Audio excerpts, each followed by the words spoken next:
안녕하세요. 볼루TV 성욱입니다. 손흥민 선수가 프리미어리그 이달의 선수상 유력한 후보로 떠올랐습니다. 12월 이달의 선수상. 자, 이번에 타게 되면 지난 9월에 이어서 올 시즌 들어서만 두 번째입니다. 그리고 역대 통산 5번째가 되는데요. 자, 지금까지 4번 수상을 했죠. 베르캄프, 앙리, 램파드, 시어러 이런 정말 쟁쟁한 선수가 함께 프리미어리그 역대 공동 8위에 랭크가 돼 있는데, 자, 만일 이번에 한 번 더 수상을 하게 되면 이달의 선수상 수상 부문에서 반페르시, 루니, 또 살라와 함께 동률 5위로 올라서게 됩니다. 자, 손흥민 선수 한국 시간으로는 1월 1일이 된 본머스전 후반전 결승골을 터뜨렸죠. 현지 날짜 기준으로는 12월 경기이기 때문에 12월 한 달 동안 모두 7번의 프리미어리그 경기에 출전을 해서 4골 4도움입니다. 경기당 1개가 넘는 공격 포인트를 기록했는데요.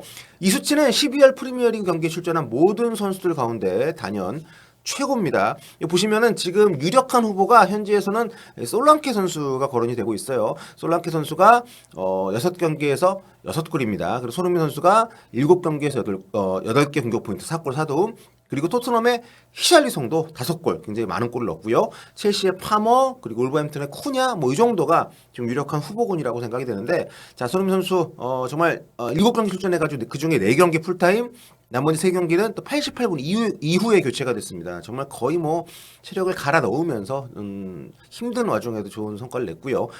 지금 솔랑키 선수가 더 유력하게 거론이 되고 있는 것은 이 선수가 이제 이 6경기에서 해트트릭 포함해서 6골을 넣었는데 출전 시간도 손흥민 선수보다 많습니다. 한 경기 빼고는 다 풀타임이고, 그리고 또 솔랑키가 유력하게 지금 거론이 되고 있는 이유는 아무래도 팀이 좀 최하위권에 원래 있는 팀이고 좀 잔류를 목표로 하는 팀이잖아요. 그런데 이 팀이 좀 중위권으로 올라왔습니다. 여기에 결정적인 공을 세우면서 이번에 토트넘한테 지기 전까지 7경기에서 무패였습니다. 팀이 6승 1무를 달리는 동안에 좀 엄청난 골을 넣었기 때문에 12월 이달의 선수상에서는 좀 약간 한 발 앞서 있지 않나. 특히 그 루턴전에서 이 상대팀 주장인 로키어 선수가 경기 중에 심정지가 와가지고 경기가 중간에 취소가 됐어요. 그래서 이거를 아예 다시 합니다. 근데 이 경기에서도 솔랑케 선수가 골을 넣었어요. 근데 만약에 그 경기가 진행이 됐다면 7경기 7골이 될 수도 있는, 제가 저기다가 이제 플러스 1 거라고 표시해 놓은 게 이제 저건데, 아무튼 이런 상황 속에서 솔랑케와 손흥민 선수가 좀 경합을 하는 그런 구도로 이번 12월 이달의 선수상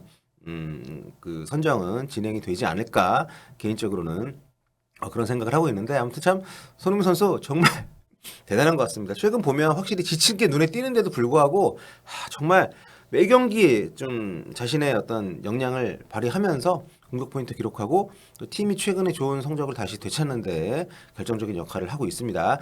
자, 그러면 토트넘 현지 주요 언론들 오늘 어떤 평가를 내렸는지 평점을 한번 살펴보도록 하겠습니다. 풋볼 런던, 그리고 이브닝 스탠다드, 또 스카이 스포츠, 구영민, 이렇게 4개 매체 살펴봤는데요.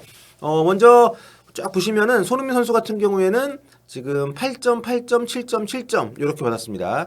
풋볼 런던하고 이브닝 스탠다드가 이제 8점씩 줬고요. 나머지 구영민하고 스카이 스포츠에서는 7점을 줬습니다. 최고 평점은 로셀소입니다. 로셀소는 풋볼 런던이 8점, 이브닝 스탠다드가 9점, 그리고 스카이 스포츠와 구영민이 8점씩 줬고요. 그 다음이 우독입니다. 8, 9, 6, 8인데 스카이 스포츠가 혼자 6점을 줬는데 이건 좀 박한 것이 아닌가. 그 다음이 손흥민 선수입니다. 그리고 대체로 보면은 수비 쪽에서 점수가 높진 않습니다. 1실점밖에 안 했지만 사실 상대의 마무리 부족 때문에 실점이 하나밖에 없었던 것이지, 굉장히 수비 쪽으로 좀 문제가 많았었기 때문에, 특히 포로가 최근에 평을 좋게 받지 못하고 있죠. 이날도 최저평점 받았고요. 그리고 로얄 역시 풋볼 런던에서 로얄한테 8점을 줬는데 요거 굉장히 이제 의아하긴 합니다만, 어쨌든 전체적으로 공격에 비해서는 수비 쪽에 좀 아쉬움이 있다, 이런 얘기들이 나온 것을 확인할 수가 있습니다. 자, 그러면은 풋볼 런던부터 한번 살펴보도록 하겠습니다. 자, 풋볼 런던 손흥민 선수에게 8점을 줬습니다. 왼쪽에서 기회를 만들기 위해 애쓰더니 먼쪽 포스트를 향해 완벽한 슈팅을 꽂아 넣으면서 팀의 리드를 2골차로 늘렸다. 현지 중계진도 깜짝 놀랄 만큼 아주 쉽지 않은, 정말 대단히 멋진 그런 골이었고요. 이 골이 단순히 골 자체의 어떤 완성도를 넘어서 팀의 승리를 가져올 수 있는 결정적인 역할을 했기 때문에 좀 이 골만으로도 굉장히 높은 평가를 받을 만하다고 생각합니다. 자, 다음은 로셀소입니다. 자, 사르에게 연결해준 패스로 선제골의 1위를 담당했고 하지만 전반전에 볼 소유를 좀 잃는 모습들이 좀 있었는데 왼발 바깥쪽을 이용한 완벽한 패스로 손흥민의 추가골을 도왔다. 로셀소가 사실 지금 이제 쿨루셉스키가 이날 빠졌기 때문에 플레이메이킹, 특히 전진성을 담보해줘야 되는 선수였는데 그 부분을 셉셉이랑은 다른 형식으로 굉장히 잘해줬습니다. 로셀소가 물론 볼을 약간 끄는 경우도 있긴 했지만 전진할 때는 본인이 갖고 가기보다는 좀 본인이 패스를 통해서 굉장히 좀 속도를 높여줬기 때문에 팀에는 상당히 도움이 되는 그런 플레이가 아니었나. 자, 다음은 우독인데요. 우독이도 이날 좋았습니다. 이날 그 포백의 나머지 3명이 수비적으로 거의 뭐 재앙 수준이었는데 우독이 선수가 이걸 다 메워주면서 좋은 역할을 했습니다. 전반전 수차례 결정적인 인터셉트를 해냈고 후반전에 부상을 안고 뛰는 것처럼 보였지만 왼쪽 측면에서 공수를 오르내리면서 활약이 좋았다고. 네, 우독이는 정말 잘 데리고 온 것 같아요. 자, 다음은 센터백으로 출전한 에메르송 로얄입니다. 8점. 네, 익숙치 않은 역할을 맡아서 블로킹과 태클을 수차례 성공시키면서 인상적인 활약을 펼쳤다. 이거 뭐 저는 풋볼런더는 요거에 동의할 수 없습니다. 로얄한테 8점을 준다는 것은 다른 선수들한테 준 평점도 좀 깎아내리는 그런 게 아닌가. 토트넘의 3번째 골로 이어진 패스가 로얄의 몫이었다라고 이렇게 했는데 아무튼 그렇다 하더라도 이날 로얄은 좀 아쉬움이 많이 있었죠. 자, 다음은 이브닝 스탠다드 가보겠습니다. 자, 손흥민 선수에게 8점을 줬습니다. 2대0으로 달아나는 골을 멋지게 넣었다. 그에 앞서서 아주 멋지게 속이는 패스를 히샬리송에게 넣어줬다. 그러면서 1대1 찬스를 만들어줬다. 히샬리송 했습니다만 아무튼 이날 전반전에 특히 동료들이 좀 골을 넣을 수 있는 기회를 만들어 주려고 흥민이 형이 많이 애를 쓰는 그런 선배로서의 모습을 많이 보여줬습니다. 자, 다음으로는 우독이 9점을 줬네요. 최소 3차례 이상 실점을 막아내며 이거지. 예. 수비에서 엄청난 활약을 펼쳤다. 공격 때도 마찬가지였다. 우독이는 진짜 왼쪽 사이드에 있는데 오른쪽까지 와서 수비를 해줄 정도로 아주 인상적인 모습 보여줬습니다. 자, 그리고 그 다음은 이제 로셀소입니다. 9점. 첫 2골 어시스트 했고 특히 두 번째 손흥민에게 축구와 바깥쪽으로 내준 엄청난 원터치 패스. 네. 로셀소의 기술 수준, 테크닉은 사실 토트넘 내에서도 거의 탑급 수준이 아닌가. 자, 3번째 골에도 기여하는 등 토트넘의 위협적인 카운터 어택 장면에서 아주 중요한 역할을 해냈다. 로셀소가 쿨루셉스키하고는 다른 스타일로 충분히 더 높은 기여도를 보여줄 수 있는 선수이기 때문에 앞으로 좀 출전 기회를 좀 많이 좀 배려하지 않을까. 특히 손흥민 선수가 이제 못 나오잖아요, 당분간. 로셀소 역할 중요합니다. 다음 페드로 포로입니다. 자, 6점. 평소와 달리 볼 소유가 좋지 않았다. 공간을 찾았을 때는 좋은 장면에 관여를 했다. 나름 많이 오르내리긴 했습니다만 이 친구 수비 좀 해야 돼요. 너무 좀 공격에 좀 몰빵을 하는데 이게 잘 풀릴 때는 도움이 많이 되지만 그렇지 않을 때는 수비 쪽에 부담이 큽니다. 자, 다음 히샬리송 7점. 니어 포스트로 넣은 골로 경기를 끝내버리는 그런 활약을 했고 빗나간 슈팅으로 2대0으로 달아날 기회를 놓치면서 자칫 승점을 놓칠 뻔한 상황을 만들기도 했다. 이게 크죠.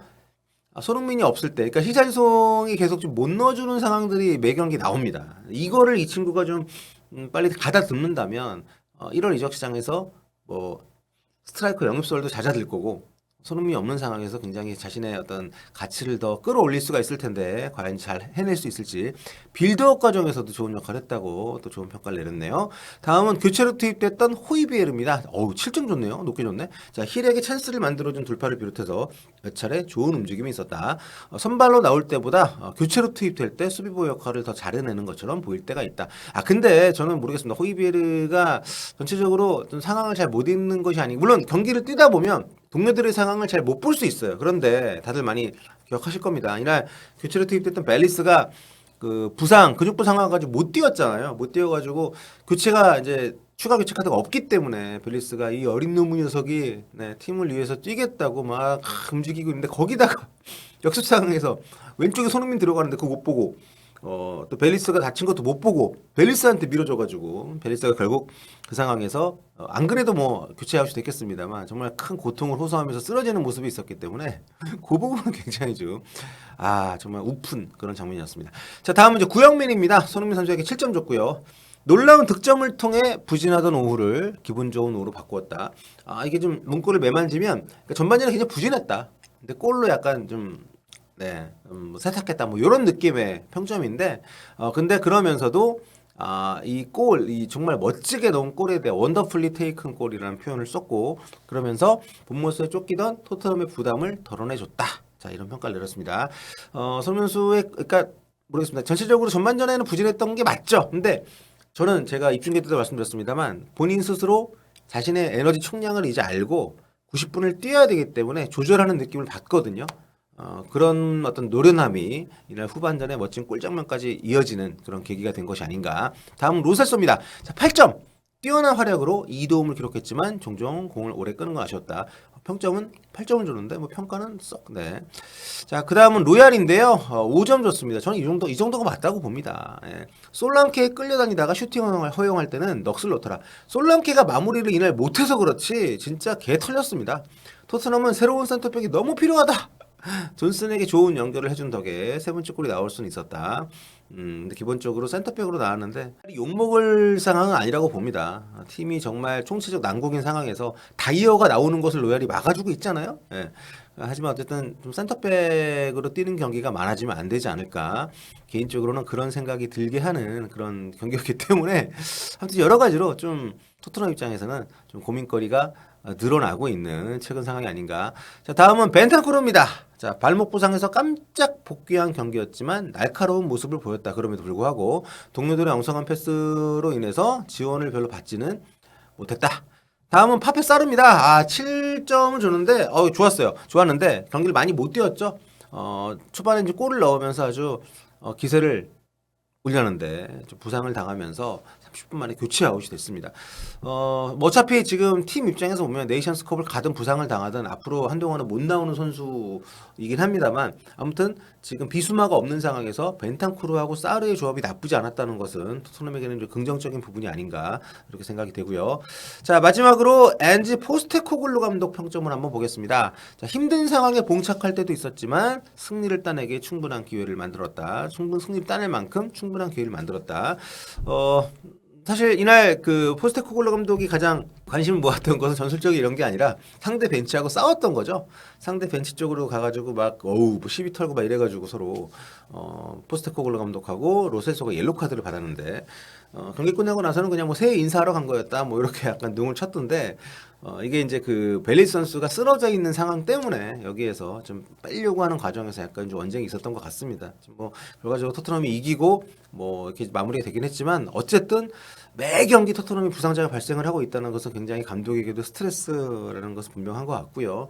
아무튼 좀 벤탄쿠르가 돌아온 경기에서 사르 나가고 벨리스 나가고 부상으로 참 토트넘이 이렇게 좀 선수들의 어떤 체력의 한계를 시험하는 축구를 매 라운드마다 하고 있기 때문에 지금 주요 선수들이 또 아시안컵에 차출이 되는 아프리카 네이션스컵에 차출이 되는 요 시기가 토트넘한테는 굉장히 큰 어떤 부담의 시기로 도전의 시기로 다가오지 않을까 이런 생각이 듭니다.